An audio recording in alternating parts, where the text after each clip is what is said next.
Dieu tient. Alléluia. Merci Seigneur pour ta parole. Gloire à Jésus. Aujourd'hui, j'ai fait une petite pause. On ne parlera pas de l'onction aujourd'hui. Amen. La semaine de Dieu, c'est son moment de jeûne. On va laisser l'onction parler. Amen. Merci Seigneur. Amen. Voilà, ça ne sert à rien de venir parler de l'onction avec l'onction déjà. Amen. Gloire à Jésus. Mais j'ai parlé un petit peu de quelque chose d'autre. Amen. Peut-être que ça te semblait au départ, ça te semblait un peu bizarre, ça te semblait un peu choquant. Mais laisse l'Esprit de Dieu te faire. Alléluia. Amen. C'est Dieu. Amen. Qui est marié parmi nous ici? Marie, les hommes mariés. Seigneur, on va parler un petit peu de mariage aujourd'hui. Amen. J'aurais pu entendre comme ça une fois qu'il y avait une notion de mariage dans la vie. Amen. Bon. Gloire soit rendue à l'Éternel. Amen. Il faut saisir l'occasion. Amen. On tient la faute. Amen. Gloire à Jésus. Amen. Le mariage, on parlera un petit peu de mariage aujourd'hui. Mais on ira un peu plus en profondeur. Amen. Amen. Ignorez-vous, frères et sœurs, je parle ainsi à des gens qui connaissent la loi, que la loi n'exerce son pouvoir sur l'homme qu'aussi longtemps qu'il vit. Que la loi exerce son pouvoir sur l'homme aussi longtemps qu'il vit. Ainsi, une femme mariée est liée par la loi à son mari. Ainsi, une femme mariée est liée par la loi à son mari. Tant qu'il est vivant. Tant qu'il est vivant. Mais si son mari meurt, mais si le mari meurt, elle est dégagée de la loi. Elle est dégagée de la loi. Qu'il a liée à lui. Qu'il a liée à son mari.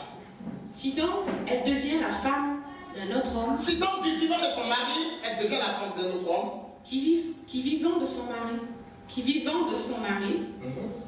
elle sera considérée comme adultère. Elle sera appelée adultère. Mais si son mari meurt, elle est libérée de cette loi. Elle est affranchie de cette loi. De sorte qu'elle n'est pas adultère en devenant la femme d'un autre. Alléluia. Amen. Dieu nous bénisse. Amen, amen, amen. On me suit ce matin. Est-ce que tu es connecté à moi ce matin? Amen. Reste connecté à moi ce matin. Gloire à Jésus. Paul nous parle de quelque chose de profond. Alléluia. Paul dit que aussi longtemps qu'un homme sera en vie, aussi longtemps que cet homme-là vivra, bien aimé, il reste toujours lié à sa femme. Amen. Amen. Mais le jour où il meurt, la femme est libre. Amen. Amen. Mais elle est libre par rapport à qui? Elle est libre par rapport à quoi? Par rapport à la loi. Amen. Et Paul continue, Paul dit que mais si le mari ne meurt pas, ou s'il est encore en vie, que la dame va dehors, elle sera appelée adultère. Amen. Amen. Mais si le mari est mort, en ce moment précis, elle est affranchie de cette loi. Amen. Amen. Elle est libre d'épouser quelqu'un d'autre. Paul dit que tant que le mari n'est pas mort, la femme ne peut pas se remarier. Amen. Amen. Mais si le mari meurt, alors elle peut se remarier. Vous savez, aujourd'hui, nous les enfants de Dieu, qu'est-ce qui nous fatigue? Amen. Qu'est-ce qui nous fatigue? Souvent on pense que c'est le diable. Oui, c'est vrai, le diable à sa part. Amen. Mais notre plus gros problème, c'est nous-mêmes. Amen. Amen. Nous avons deux sortes d'adversaires ou d'ennemis. Il y a l'ennemi externe, ou si tu veux les ennemis externes, donc le diable et ses agents. Et puis il y a l'ennemi interne, la chair. Amen. Qui nous fatigue, mais grave. Gloire au Seigneur. La chair nous fatigue. La chair nous pousse à faire des choses qui ne sont pas souvent la gloire de Dieu. Amen. Paul dit ici que tant que la femme sera en vie, ou si tu veux pas que le mari en vie, la femme ne peut pas se libérer. Amen. Amen. Donc, moi je regarde, je dis, mais attends, donc pour que la femme soit affranchie, il faut que son mari meure. Donc, femme, pour que tu sois libre aujourd'hui, prie pour que ton mari meure. Ah, j'étais choqué. C'est ce qu'elle t'a dit. Qui est capable de prier pour que son mari meure aujourd'hui? Personne. Hein? Personne ne peut prier pour que son mari meure. Amen. Mais pourquoi Paul parle de la sorte? Seigneur, Dieu nous aide deux jours. Paul dit que tant que ce monsieur-là vit,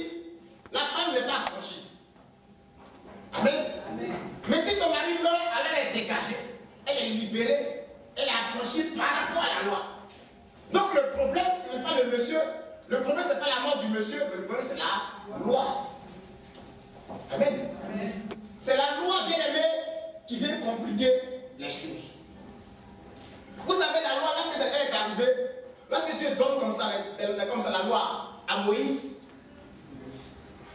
au départ, on avait l'impression que la loi vient pour nous, bon, faire du bien ou bien nous contrôler. Mais en réalité, la loi est venue pour te condamner. Ça n'a pas dit amen. La loi est venue pour te condamner, bien aimé. Condamner par rapport à quoi? Par rapport au péché. Amen. Paul dit quoi? Dans le même chapitre, Paul dit quoi? Paul dit que je n'aurais pas connu le péché si la loi n'avait pas dit ne pêche pas. Ou je n'aurais pas connu la convoitise si la loi n'avait pas dit ne convoite pas. Amen. Donc c'est parce que la loi a dit ne convoite pas que quand je convoite, je suis dans le péché. Amen. Donc le péché n'a pas de force si la loi n'existe pas. Le péché est encore en vie lorsque la loi est au contrôle. Amen. Ça ne peut pas dire encore donc, au chapitre 8 de ce chapitre, verset 7 de ce chapitre-là que sans loi, le péché n'existe pas. Sans loi, le péché est mort. Donc, bien aimé, moi j'essaie de comprendre une chose. Lorsque Paul parle de mari ici, il parle de quelque chose d'autre. Amen. Ce n'est pas ton mari physique là. Ne dis pas pour que ton mari, mais ne dis pas demain que là, le passage il est prêt pour que mon mari meure. Alléluia. Paul a train de parler de quelque chose de profond. Amen. Paul dit que tant que la loi est là, le péché te condamne.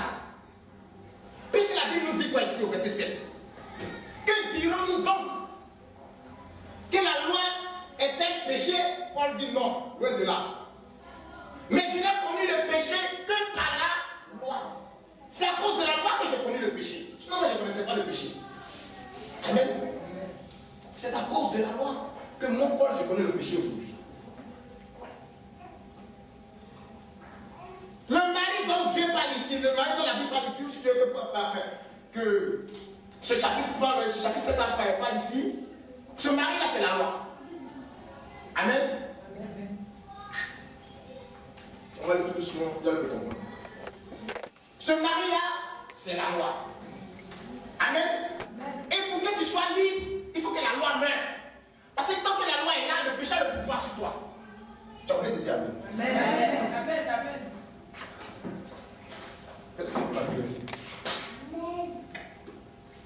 Tant que le péché est là, tant que la loi demeure, le péché te fatigue. Alléluia. Maintenant, pourquoi Dieu permet que Moïse ait la loi, mais sachant que la loi est capable de nous condamner? Amen. Parce que la loi te dit, si tu pêches, tu meurs. Amen. La loi te condamne. Par contre, la loi ne t'accorde pas une puissance ou une grâce pour sortir de cette situation.